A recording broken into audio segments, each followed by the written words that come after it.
In today's video, we'll discuss about infective endocarditis. So first of all, coming on to the definition, what is infective endocarditis? It is a microbial infection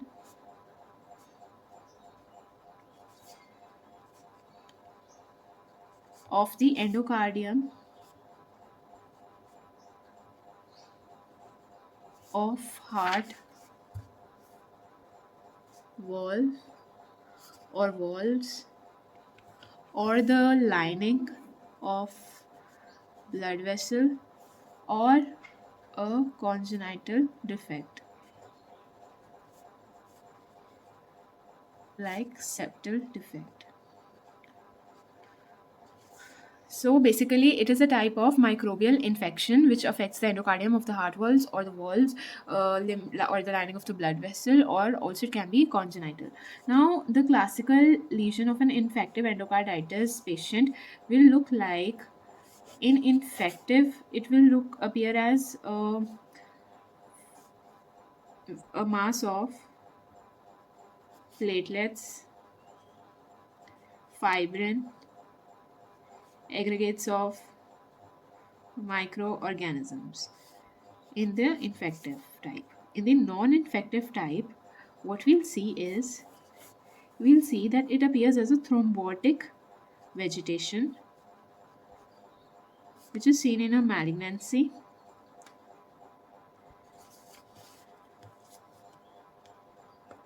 or in SLE, systemic lupus erythematosus, Liebman sac. Okay, so now coming on to the types of infective endocarditis. In the types, we have two.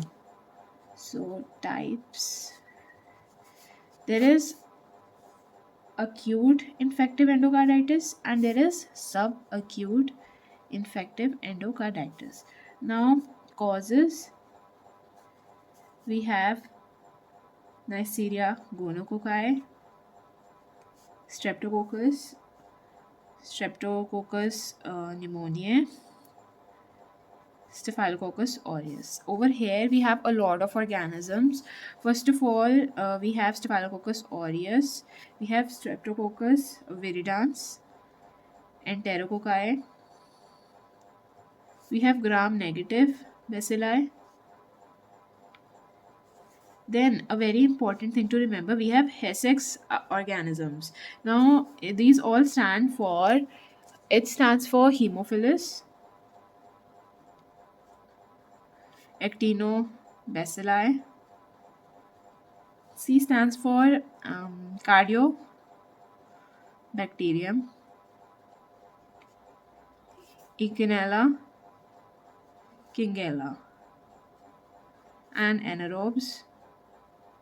Others, it might have been caused due to rickettsia or some fungi.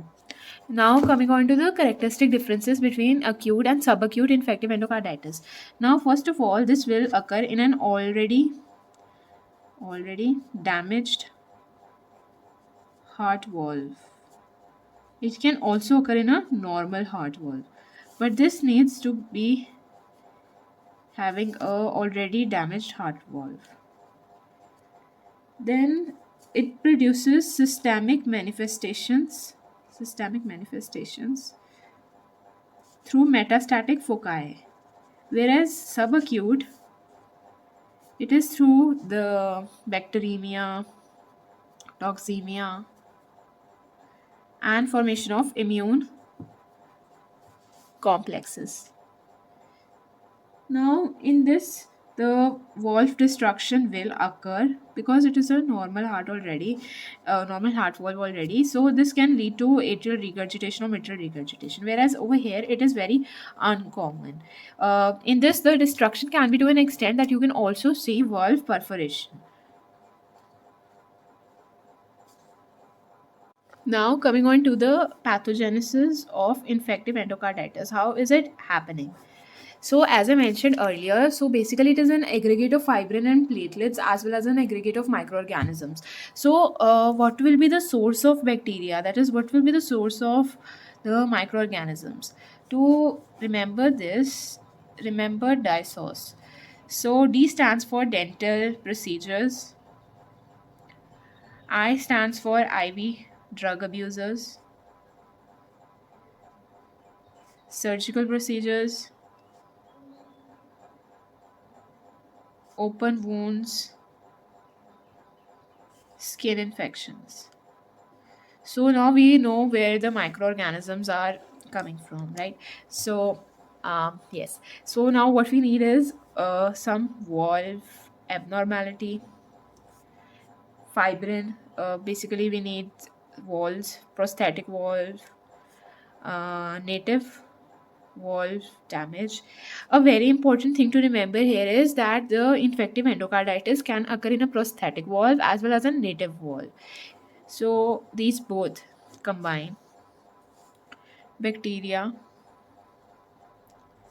adhere. Now, here I forgot to write a thrombi with platelet and fibrin. Okay. Now, all of these will combine. Bacteria will adhere to the thrombi and it will proliferate. Now, what will happen is endocarditis. Basically, the bacterial infection of an endocardium. Now, in this, you need to remember the pattern in which walls will be affected more. First of all, mitral valve, then we have atrial, then we have tricuspid, and then we have the pulmonary valves. Okay, to remember this, remember MAT P. Okay, now coming on to the next step, if there will be a prolonged intravascular infection, the infection still remains, that is, it has not terminated yet. So what you'll see that there occurs subacute bacterial infective endocarditis. Now, this will further lead to glomerulonephritis, vasculitis, and arthritis. The characteristic feature of infective endocarditis is embolies, septic embolies. Now, coming on to the features. So, for features, we'll draw a diagram. So, basically, you have to remember 16 clinical features to impress the examiner, I guess. So, first of all, let me draw a normal human-like figure. So, we have it here, right? Now, first of all, what you'll see is it has got some beautiful eyes. Now, you will see the first one being as the subconjunctival hemorrhage in the eyes. First, I'll enlist all those that are happening in the eyes, okay? So, second one is Roth's spots in the fundi. Then, there can occur petechiae in uh, in the fundi only. Petechiae hemorrhages in mucous membrane as well as in fundi, okay? Now, from dental point of view, you will see poor dentation, okay? Then, a very important thing to remember, you can see some digital clubbing. Then you can observe some, as I told before, the characteristic of infective endocarditis is emboli formation, so systemic emboli. You can see some splinter hemorrhage. Also, what is located here near the stomach is spleen. You will see some splenomegaly. Okay. Now, we'll write 8 here, we'll write 8 here. So, since I told you the characteristic is emboli, so you have two lesions to remember as emboli. One is the systemic emboli, one is the cerebral emboli. Okay, emboli. This is the ninth one. Okay, then you can also see some of the osler nodes. Yeah, this is important. You see osler nodes. Now, a very important thing to remember that in endocarditis you'll see osler nodes, but in rheumatic fever you'll see Aschoff nodules. Okay, then very important, we have a heart. Basically, it is pertaining to heart. So now we'll list all of the heart things. Wearing murmurs, Then you can have cardiac failure. Then it can also have conduction disorders. Okay. Then in the kidneys, beautiful kidneys. As I told you before, in pathogenesis also, that if it is prolonged intravascular infection, then it will convert into subacute, which will further convert into glomerulonephritis. So we will write glomerulonephritis. You can also get to see hematuria. Now we have one left, or we can say we have two more left. You can also write loss of pulses. Then skin is also being affected, so we will have some petechiae rashes. Yes. So this is the clinical features. To sum up, we will have two emboli lesions. One is cerebral emboli, one is systemic emboli. Remember it this way. Then further, we can have relating to the eye. So subconjunctival hemorrhage, then rod spots. Then we have petechial hemorrhages in the mucous membrane and the fundi. Dental point of view, poor dentation. Coming on to the hands, what you see is digital clubbing and splinter hemorrhage. Also osseous nodes. Okay. Then coming on to this we've done. Then splenomegaly. Now heart, pertaining to heart, you have four: varing murmurs, conduction disorders, cardiac failure, and loss of pulses. In the kidney, if it is a prolonged intravascular infection, you'll have glomerulonephritis, hematuria, petechiae rashes, and so this covers the clinical features. Now coming on to the very important part, which is the investigation. In investigation, as usual, first of all, we'll examine the blood. In blood, we'll see that there is leukocytosis, there is normocytic normochromic anemia, the ESR is raised. Now, we can also perform blood culture because microorganisms are involved. Then we can also for the urine examination, we mentioned here hematuria, so we'll mention it. Hematuria, you may see hematuria. You can also see proteinuria. Okay, so we have written about the urine. Then heart. So in heart we have ECG, right? So for heart it will be helpful in the blood culture. Then echocardiography. In this you will see that there are, this is important because you will see that there are vegetations. Then there might be some pre-existing valvular lesion. They can also occur ventricular enlargement. Okay. Now, you can also examine the blood. We have done blood and blood culture. You can also examine the bone marrow culture. Okay. In this, you can write about the conduction defects. Okay, the varying murmurs and all. Okay, loss of pulses. Then in chest X-ray, yeah, chest X-ray, you will see cardiomegaly.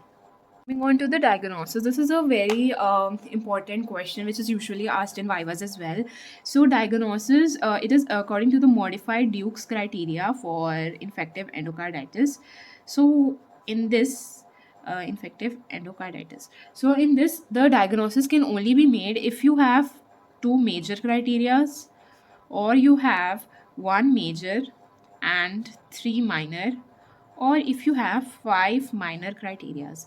Now what are these criterias and what we mean by them? Okay, so first of all we'll discuss the major criterias. In major criteria you basically get two things. The first one is a positive blood culture. Now there are restrictions.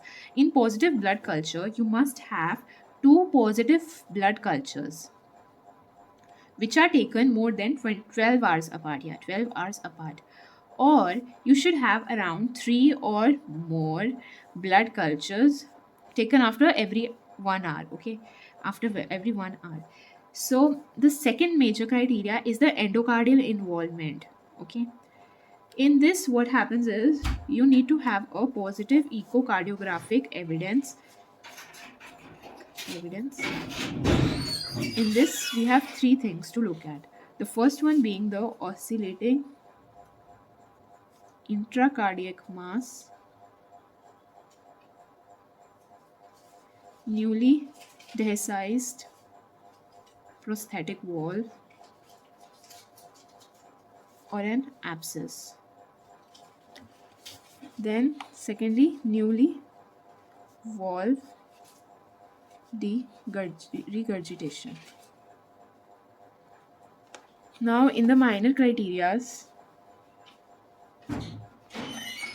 we have a lot of criteria to look at. For it, you need to remember a mnemonic which stands by VIP, and you put E the next time. Okay, to remember this, I'm telling you this mnemonic. So first V stands for the vascular phenomena. Then I stands for the IV drug misuse, pyrexia. Now second V stands for actually you can you can actually swap them both. This V basically stands for valvular abnormalities. Then I stands for immunological phenomena. You could swap them and write the phenomena together to remember easily. E stands for the echocardiographic findings.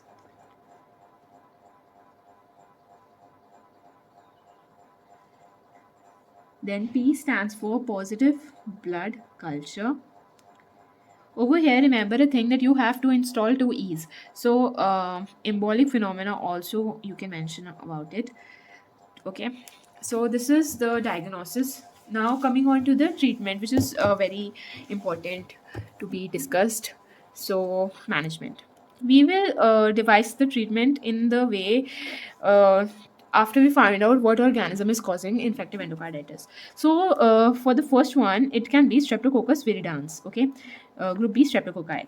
Now, over here, what you will give is antibiotics, that is penicillin G in 1.2 gram IV, 4 to 6 hour interval for 4 weeks. Okay, then you can also combine it with oral amoxicillin.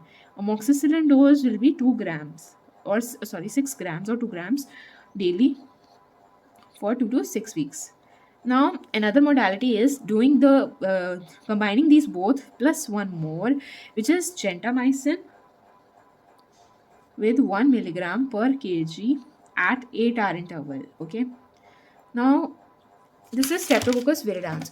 What if it is in another organism, just like, for example, it is Streptococci, or it is Streptococci, but it is penicillin resistant. So the same penicillin G, 2 gram, 4 to 6 hour interval, then ceftriaxone, okay, or ceftriaxone, because this is penicillin resistant. Ceftriaxone also the same dose, then you will combine it with ampicillin, gentamicin. Now if allergic, you can give vancomycin as well, which is given in the dose of 15 milligram per kg IV at 12-hour interval for 4 weeks. So the treatment continues for 4 weeks. Okay, now this is the second. Now what if you have pneumococci?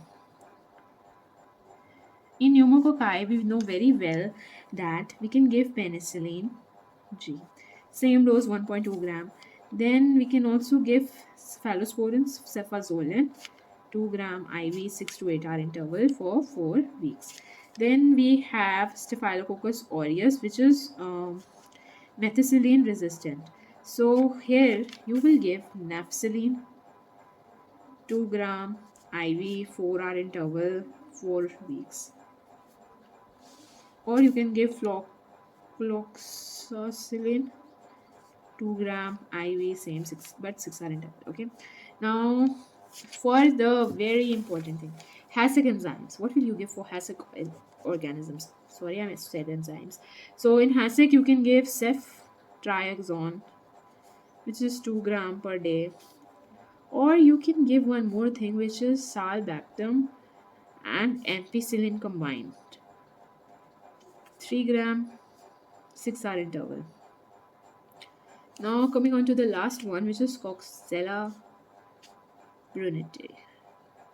Here you can give many things: tetracycline, 1 gram orally, rifampicin, 600 milligram, 12-hour orally. Then you can give doxycycline, 100 milligram, 12-hour orally. Then there is one more which you can give is hydroxychloroquine, 200 milligram. Easy way to remember: 600, 100, then 200. Okay. Now, sometimes when the cases are very severe, so you have to perform a cardiac surgery. So, what are the indications for cardiac surgery? Indications. For the indications, you must remember FAHL. You can make your own, but I find it easier to remember like this. So, fungal endocarditis happens, abscess formation, heart failure, or there can be large vegetations on the left side heart walls with embolization, obviously. Now, there is one more thing. When you're mentioning the treatment, so you mention what the drugs are given, but when you have to mention the management, you must also mention about the prophylaxis as well as the prevention. So in prophylaxis, what we do is, for dental procedures, if they're being performed, same for dental procedures, okay, with local anesthesia and with general anesthesia, there is different modalities. In this, you will give amoxicillin 3 gram orally 1 hour before the procedure. Now, if the person is allergic to penicillin, you will give erythromycin 1.5 grams 1 hour before, then 0.5 gram after 6 hours. You can also give clindamycin, see the 600 milligrams 1 hour before. Now, if you have to perform general anesthesia, okay, so same amoxicillin 1 gram intramuscularly in 2.5% of lignocaine, plus you will give 0.5 grams of amoxicillin 6 hours later. Now, if the patient is allergic to penicillin,